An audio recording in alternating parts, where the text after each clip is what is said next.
Here we are, Saturday morning. I'm hoarse. I'm waiting on the Supercross race to start. First one of the year. And I thought I would do a little catch up on several of the guitars I've been working on. This one, the first one we're going to look at is this D-35. And this is the one that had the massive bridge on it. Let me show you the bridge that was on it. And I'm probably going to do one of those fancy editing things where I go get the piece of video from the triage and pop it in here right now so that you can see my reaction when I was looking at this thing. But here's the bridge that I took off of it. Here's what it looks like now. So let's go take a look at the original triage video real quick, and I'm going to pop it in here right now.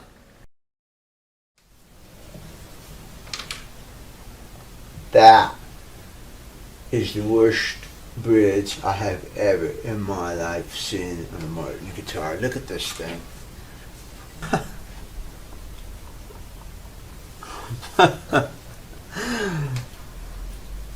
That's horrible. Okay, so we looked at that. Haha. I'm still here talking to this, but I'm going to edit it in there. And this is where we ended up with this. Let's come up here close, take a look at this. And you can see there's certainly, there's total evidence of where that old bridge was. But, I'll tell you what, from back here, how bad does that look? It's not that terrible. And what was great about this is that the big bridge ended up mostly being on the front right here. See, I filled in the front more than I did the back. The back didn't take too much filling, which I was really pleased about. The reason I'm pleased about that is because it's a lot easier to hide that scar, or at least it's less obvious when it's underneath the strings right there. So, why in the world did they put all that all that ugliness in front of the bridge and then in the back of the bridge? I don't know, That's just, that's horrible. That looks like, never mind. Okay, so, let's see, this guitar got a new Madagascar bridge. Is it Madagascar or Grenadille? I think it's Grenadille. Yeah, it's Grenadille. We did the bridge on this. We did a video on this bridge, on how to make the bridge. And I ended up showing you how to make a bridge, and then I ended up not liking it. Yeah, it's Grenadille. I ended up not liking it, and I went back and did another one. So that's what that is. I think it's Grenadille. Whatever. It's a hot rosewood. 2 1/4 inch spacing, which pushes the strings pretty far, pretty close to the edge here. But I made it, and I did a neck reset on this. When I did the neck reset, I needed to move the angle of the neck just a little bit from E to E, like this. I had to move it over just slightly. So there's a very, very tiny gap right up here at the top, but I was working with it, which is fine. I filled that in. Looks good. The spacing is great. 2 1/4 inch spacing, which is really nice. I really like that. It's got a bone nut that's in progress right now. I haven't quite finished it up, but the height is right and everything's right there. So I'll trim it up here pretty quick. Next time I take the strings off, I'll go ahead and polish that nut up and finish it up. I need to do the tuners still. It does have Evo frets, full Evo fret job, which went pretty well. Except I had a little bit of trouble up here at the 14th and actually the 15th and 16th frets. They just didn't want to seat in there very well, and so I had to redo those because they were high. Remember in my video on doing frets, I said that I would never file a fret down. I was filing on these, so I heated them up and pulled them out, cut the slots, and I spent an hour on these 2 frets, getting them right, to where I wasn't filing them to death. The rest of the frets up here on the part that you actually play on were great, no problem. Because I'm able to use the press on these. So they went great. One of them was a little bit high. I tapped it down, went right down. But these two gave me a lot of trouble. I've got a little bit of finish blushing right here. that I'm going to take care of here in just a minute. And I just use McGuire's, what is it, number 1, number 7, number 2. McGuire's Fine Cut Cleaner. Put that on a buffing pad, and it'll take that little haze right off. That's not much haze at all. It's not even purple either. It's white haze. It's not even purple haze. Purple haze is harder to get rid of. Takes a little while. But that white haze, that white haze should come out of there really well. No problem. So here's the parts that came out of this guitar. Here's the bridge plate. It's funny, man. Look at that. The funny thing is everything came out of this guitar intact. I got that bridge plate out in one piece almost. The front half broke, because that's what I do. I break this off right here, break it through the pinholes, take that off, and then I can work with that. But I got that bridge plate off in one piece, other than the part I broke intentionally. So that's what it looks like. There's a removed bridge plate. You can see it's burned. I mean, I heated it pretty good. Got that out. It's got a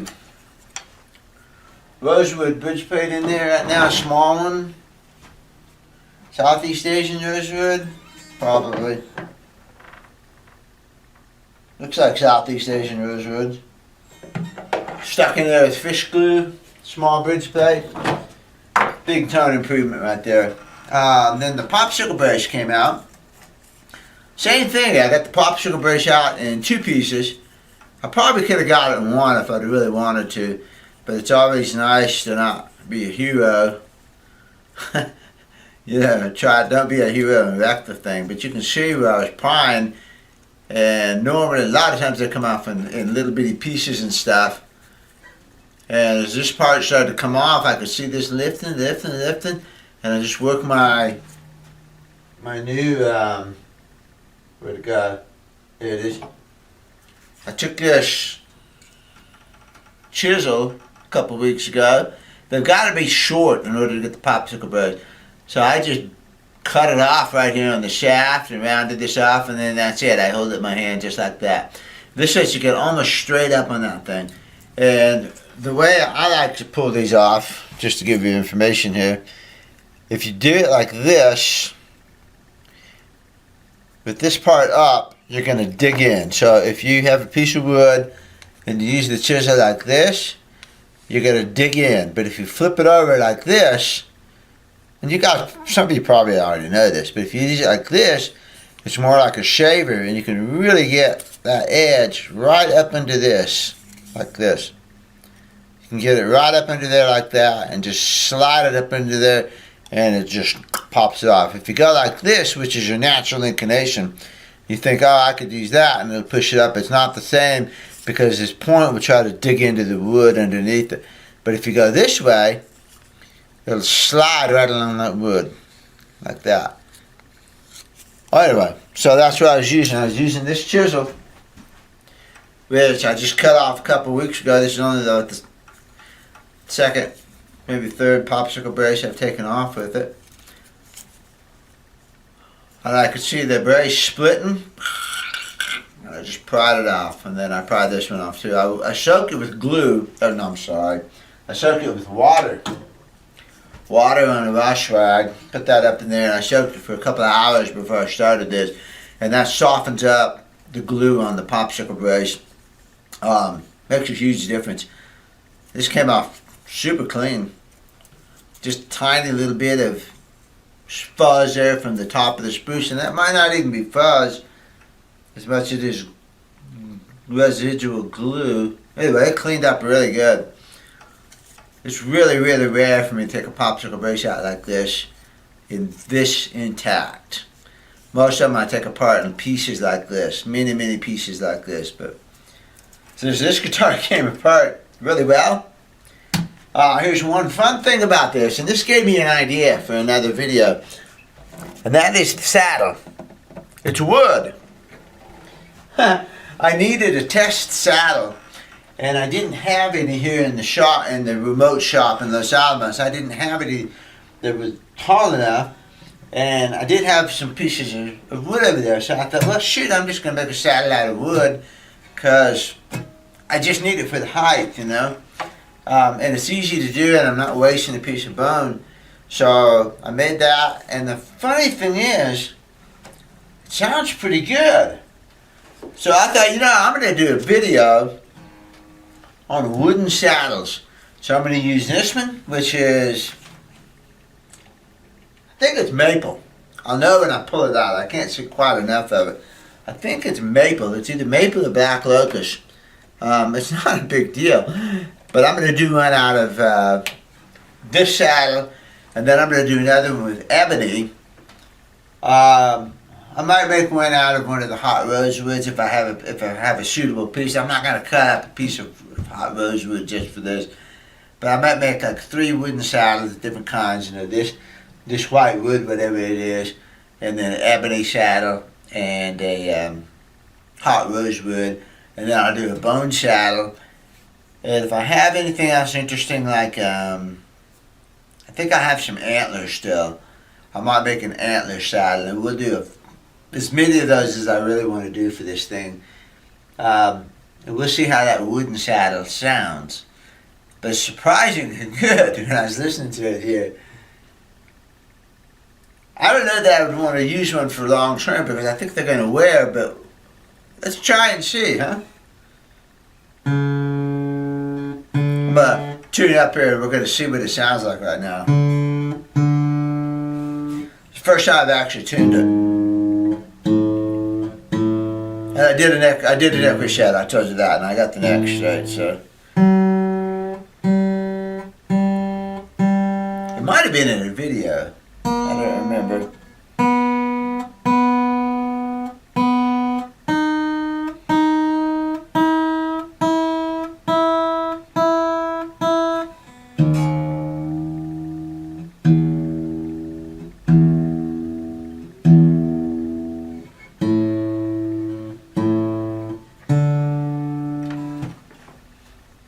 So we got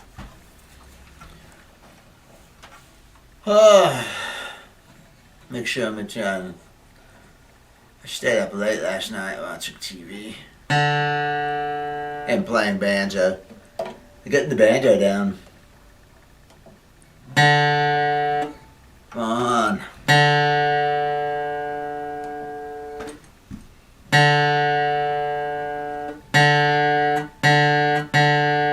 I like this tuner pretty good, but it's slow. They're slow to turn on and they're slow to react. And my phone was in the other room, otherwise I would use the strobe on it.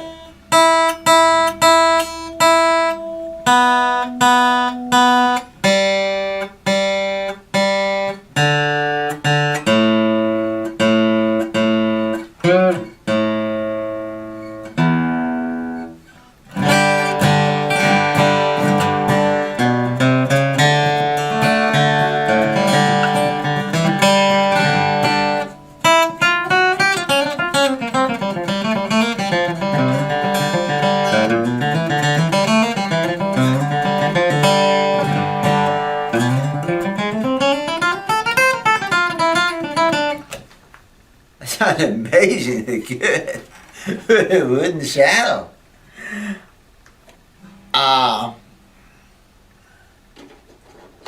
If you handed this guitar to me blindfolded, I don't think I would be able to tell you that it has a wooden saddle on it.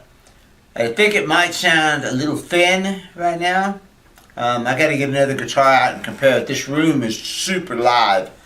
There's nothing on the walls, so this is a very, very lively room, and everything sounds good in here. But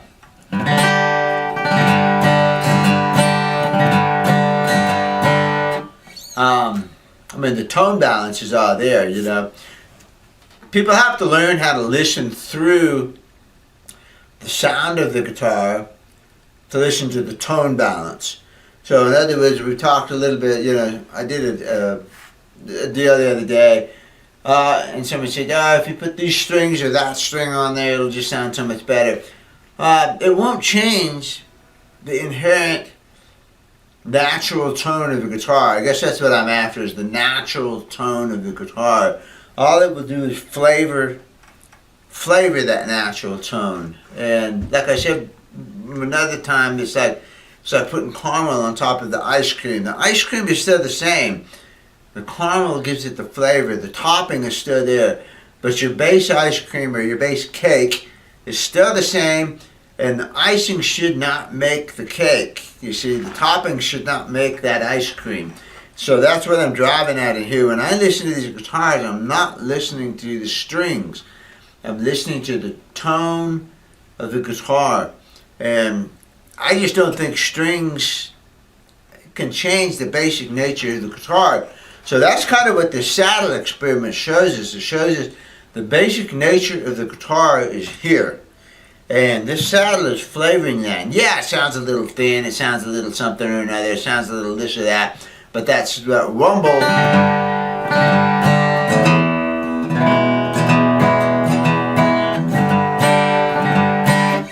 That character of the guitar is there. So I'm just surprised how good it sounds with a maple saddle in it.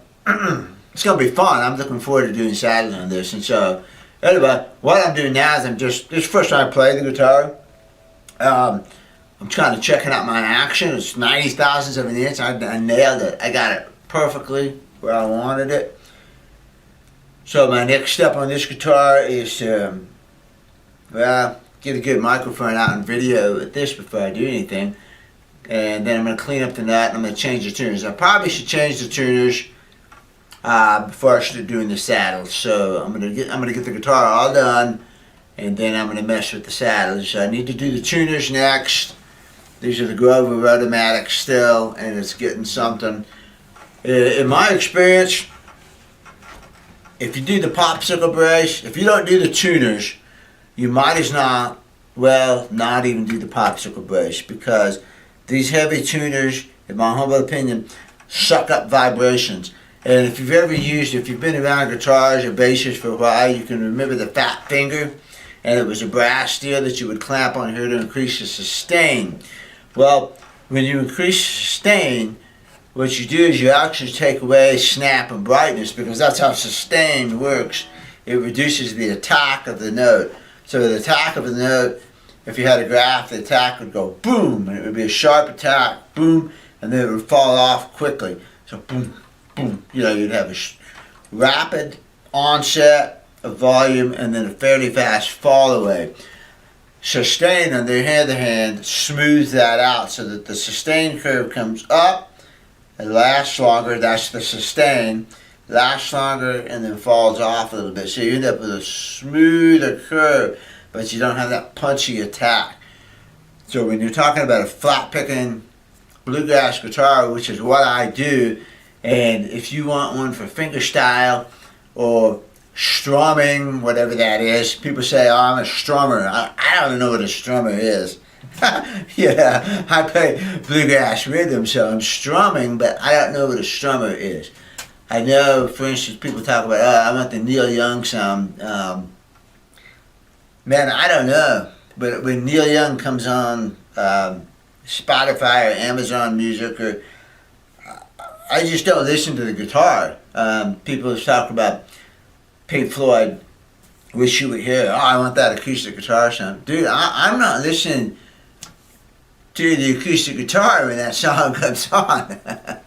I'm listening to the song. I'm listening to the lyrics. I'm listening to the arrangement. I'm listening to the bass. I'm listening to the vocals. And all of those things, the acoustic guitar is just, it's just not there for me. Not like listening to Tony Rice. When I listen to Tony Rice, I listen to David Greer, Brian Sutton, all those great guys. Then, yes, I'm listening to the tone of the guitar, because that's a lot of the bluegrass deal, is making your guitar sound good.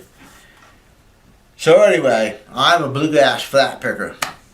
And what I want, what bluegrass flat pickers want, is a sharp, punchy attack. The reason you want that attack is because you're playing a lot of notes, and those notes need to come in like this, and if you have sustain, it's too much of a wash. It's like playing a lot of notes on a Les Paul when you're at maximum sustain. They just all blend together, and you don't get the definition that you want. So, Alright, anyway, so I'm about to run out of battery right here. I just want to give you a quick update on this guitar and what we're going to do with it next, and how good it sounds with this saddle on it. It's very surprising. I would have never thought of it till I put that on there. It's just one of those serendipitous things that I'm like, this is going to be fun. So I'm looking forward to doing that, and I'm going to put the camera on the charger, and then I'm going to go in the other room with a good microphone, and we're going to listen to two guitars that are almost done. We've kind of heard them a little bit before, the D-28 with the really super soft top, and a D-35 that I opened the sound hole on. And both of them are just absolutely spectacular. We had a quick look at them a couple weeks ago. Then I went and scouted the D-28 and I finished up the D-35, and they're both just about done. So we're going to take a quick listen to them. But I want to just catch you up on this, take a look at this guitar, see how it's coming along. It's coming along really good. I'm happy with it. So see you later.